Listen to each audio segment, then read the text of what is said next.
Hello, beautiful people, and welcome back. Today we're talking all things sneakers. The pairs you'll reach for on crisp mornings, on busy city days, and on those evenings when you want outfit chemistry without overthinking it. Sneakers never truly leave the stage, but fall 2025 gives us fresher shapes, richer textures, and smarter ways to style them. I'll walk you through the season's biggest sneaker trends and show you how to make each one look polished, modern, and very you. Grab a cozy drink, settle in, and let's jump right in. Number 1, the low-profile retro sneaker. If I had to pick one shoe to sum up fall 2025, it would be this: sleek, low to the ground, with crisp, archival lines. Think classic court and track references.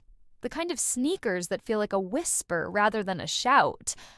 What I love is how effortlessly they refine the wider, drapier silhouettes we're wearing on top. When I slip into these, I reach for a wide-leg trouser and a tucked knit or slim turtleneck to give the outfit a clear waist and a long vertical line. If you're pairing them with denim, choose a straight or wide leg that skims over the shoe so you see just enough of the profile. No need to force a big reveal. And because this sneaker is about finesse, I keep soles slim and avoid heavy platforms that can swallow that elegant shape. A leather bomber over dark denim reads quietly luxurious. A midi skirt and blazer turns it into city chic instantly. Even your socks can help. Matching them to your pants or the shoe's main color keeps the whole look streamlined and intentional. Number 2, brown suede, the autumn heartthrob. Suede and caramel, cognac, milk chocolate. These tones bring warmth and depth to an outfit the way a good latte brings comfort to a rainy morning. Brown suede sneakers glow when you style them tonally.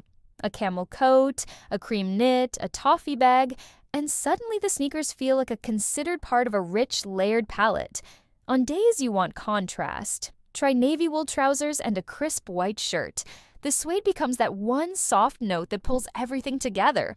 Because suede is porous, I always spray them before the very first wear. If you catch a mark, let it dry and brush gently before you reach for any cleaner. Slow care keeps the nap beautiful. And a little weather wisdom: let suede sit out real downpours. Switch to a weatherized pair when the forecast is dramatic, and bring suede back for dry, misty days. They'll last longer and look better for it. Number 3, the red statement. When your outfit needs energy, red sneakers are that instant spark. Whether you love a deep Bordeaux or a bright scarlet, they make classics, jeans, trench, striped knit, feel styled instead of thrown on. The trick is to give red some breathing room. I build the rest of the palette around calm, grounded colors. Camel, navy, charcoal, olive, chocolate. This way the red becomes the focal point, not a shout in a crowded room. If full red feels daring, start with a shoe that uses red as an accent, laces, a heel tab, a slim foxing stripe, and let that tiny note do the lifting. You'll be surprised how often you reach for them. Number 4, the reimagined white classic. White sneakers are the wardrobe's reset button, and this season's versions are quietly tweaked. Slimmer profiles, flatter cotton laces, perhaps a softly aged rubber edge, sometimes canvas, sometimes smooth leather. They're perfect for the in-between weather we live in during fall. I love them with ecru denim for a tonal story, under a dark suit for modern ease, or with a satin slip skirt and a chunky knit to balance polish and coziness. If you're choosing just one pair, look for a supportive insole and an upper that wipes clean easily. That way they can be your Monday to Sunday workhorse without looking tired by Friday. And for shape, think contemporary. If your pants are very tight, offset with longer layers up top, blazers, long knits, so the silhouette stays fresh and not early 2010s. Number 5, gum soles with character. Gum soles are back in a big way, and they're doing triple duty. Better traction on damp sidewalks, a warm caramel note in your palette, and that retro authentic edge that makes even a simple outfit feel considered. I like to keep the uppers calm, canvas, leather, suede, and the branding minimal, letting the sole do the talking. Picture dark denim, a fisherman's sweater, a trench, and gum-soled sneakers. It's cozy, grown up, and ready for weather. Or try a cropped jacket and a tailored wool trouser. The gum is the bridge between casual and sharp. When the sole is this expressive, I resist piling on extra statements. It's the difference between chic and too much. Number 6. Skate DNA and vulcanized cool. Skate-inspired sneakers are getting the adult treatment this fall. Flat vulcanized soles, rubberized toe bumpers, and a silhouette that's chilled but not sloppy. The modern move is contrast. Instead of pairing them with hoodies, I style them with tailored elements. Pleated trousers, a boxy blazer, even a pencil skirt. It's the high-low tension that makes them look intentional. If your pants are very wide, a slightly slimmer skate silhouette keeps the proportion from feeling blocky, and one sharp piece, maybe a structured bag or a crisp coat, brings the whole look into focus without killing the laid-back vibe. Number 7, the Sneakerina and Mary Jane hybrids. One of the most talked about shapes is the sneaker that flirts with a ballet flat or a Mary Jane. You'll see strap details, softer textures, sometimes satin or brushed finishes sitting on a sporty base. They're playful, but here's how they stay elegant. Let the shoe be the feminine moment and keep the rest of the look clean. I love them with an A-line midi skirt and a neat cardigan, or with slim tailored pants and a strong shouldered blazer. Deeper tones, black, Bordeaux, moss, feel especially modern. I avoid layering on multiple frills or ruffles around them. One pretty note is charming, 3 can tip into costume. Number 8, the Sporty Sprinter, retro runners with traction. There's an athletic streak running through fall, and it's not just terrace shoes. Sleek, archive-inspired runners with tactile, grippy outsoles feel right for the season. The color stories, forest, rust, granite, eggplant, look gorgeous against wool coats and tailored trousers. I like the performance reference to sit low in the outfit. The shoe brings speed and youth, while the rest stays polished. Try them with slim jeans and a long wool coat, or with a cropped technical jacket over a fine-gauge knit. You get all the energy of a runner with none of the "I'm heading to the gym" message. Number 9, boxing-inspired high tops. High tops are back on the board, but they're sleeker, taller, and full of strap or tongue details that nod to old boxing boots. They're fantastic with a midi skirt that flashes a bit of leg as you walk, or with a leather short and a trench for an editorial twist. If you're wearing them with trousers, play with the break. Let a straight leg just kiss the collar for a long line, or do a micro tuck into the shaft to show that height without bunching. When the shoe has a dramatic tongue or statement branding, I keep the top half quiet so the proportions feel crisp and not crowded. Number 10, metallics. Silver as a modern neutral. A metallic sneaker is the quickest way to elevate a look without switching to heels, and silver is the most wearable of the bunch. It behaves like a neutral, sitting beautifully next to charcoal, navy, camel, and white, while giving the outfit this soft glow. A silver low top under gray wool trousers and a navy blazer says desk to dinner with zero effort. A silver runner with a slip skirt and a chunky knit is equal parts cozy and dressed. To keep the shine chic rather than loud, I limit metallics to one piece in the outfit. Let the shoes gleam, keep the bag matte and the jewelry minimal. Number 11, animal prints. Yes, on sneakers. If you've ever wanted to try leopard or snake but worried it might be too bold, sneakers are a friendly entry point. A small-scale leopard on a slim silhouette adds personality to a monochrome look without shouting. Snake at the heel or toe feels like jewelry for your shoe. I build the outfit around one echo, maybe a skinny belt that picks up the print, or a tiny bag with a similar tone, and then I let the rest fade back to creams, blacks, or denim blues. It's amazing how sophisticated animal print looks when it's given space to breathe. Number 12, GORP ready. Trail, membranes, and weatherwise details. Fall is a season of puddles, surprise showers, and slick leaves underfoot. Trail-inspired sneakers with proper lugs and weather-resistant membranes make real-life sense.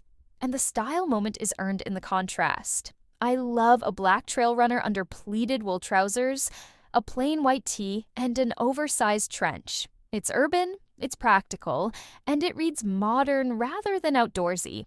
For color, darker shades hide splashes, and a cushioned insole plus a sturdy heel counter keeps city miles comfortable. If you're a suede lover, this is your rainy day backup. You can always switch back to suede when the sidewalk's dry. As we move through all these trends, a few styling principles keep popping up, and I think of them less as rules and more as gentle guardrails for a polished finish. First, balance is everything. A refined, low-profile sneaker thrives when your outfit has some structure up top. Think a defined waist, a tailored jacket, or a longer knit that elongates. If your shoe leans chunkier or more technical, give it a partner in volume. A relaxed trouser, a utility jacket, something that shares its visual weight so the outfit feels cohesive instead of top-heavy or bottom-heavy. Texture is your secret styling tool in fall. Suede sneakers love the company of wool, corduroy, brushed knits, and textured outerwear. They're all in the same cozy family. Metallics look best against matte neighbors like cashmere, denim, and smooth leather. The contrast makes the shine feel intentional. Canvas can absolutely live in autumn, especially in off-whites and ecrus. To keep it seasonal, set that airy texture against heavier fabrics so the shoe doesn't read summer. Color, too, is a strategy rather than a gamble. If your shoe is doing the color work, red, pink, primary brights, let it be the soloist and keep the band subdued. Camel, navy, gray, and cream create a quiet stage for a bold sneaker to sing. With brown suede, I love a tonal stack. Chocolate, taupe, beige. Maybe one deep accent like burgundy in a belt or a bag. It's rich without being busy. Let's talk about shape tweaks because little changes add up. When your trousers are long and your shoe is low profile, I aim for a minimal break or a micro cuff. It keeps the line crisp and lets the sneaker's silhouette read. With high tops, a hint of ankle or a slight tuck of a straight leg into the shaft can make your legs look longer and show off the height of the shoe without bulk. And if a bold sneaker starts to overpower an outfit, I anchor it with something substantial up top. A structured coat, a blazer with presence, or a firm hand knit. That one weighty element turns loud shoe into balanced look. Rainy climate, your sneakers can still be your daily driver. On wet days, I reach for weatherized runners or leather pairs with treated uppers, and I swap cotton socks for fine merino. They stay warm even with a little damp. Keep a small microfiber cloth by the door to wipe down soles and splash marks as you come in. Tiny daily habits beat deep cleans every time. Speaking of care, a small ritual makes a big difference. Suede gets a protective spray before the first wear. And if something happens, I let the spot dry and brush it gently before even thinking about cleaner. Canvas likes lukewarm water and the lightest touch of gentle soap. Dabbing, not vigorous scrubbing. Smooth leather appreciates a neutral cream now and then. Metallic leather prefers a soft, dry cloth to preserve its finish. If gum edge is yellow, a little baking soda with water on an old toothbrush, used patiently, does wonders. And I rotate pairs. Giving shoes rest days lets cushioning rebound and moisture evaporate. Comfort lasts longer, and so does the shape. If you're taking sneakers to the office, the formula is simple and reliable. Refined silhouettes, white leather, brown suede, a brushed silver paired with tailored trousers, a fine-gauge knit or knit polo, and a structured jacket. Keep logos discreet and hardware minimal. Add a leather belt and a clean watch, and your sneakers become part of a uniform that reads considered rather than casual Friday. Building a small sneaker capsule for fall can be surprisingly straightforward. I like to start with 2 pairs that cover almost everything.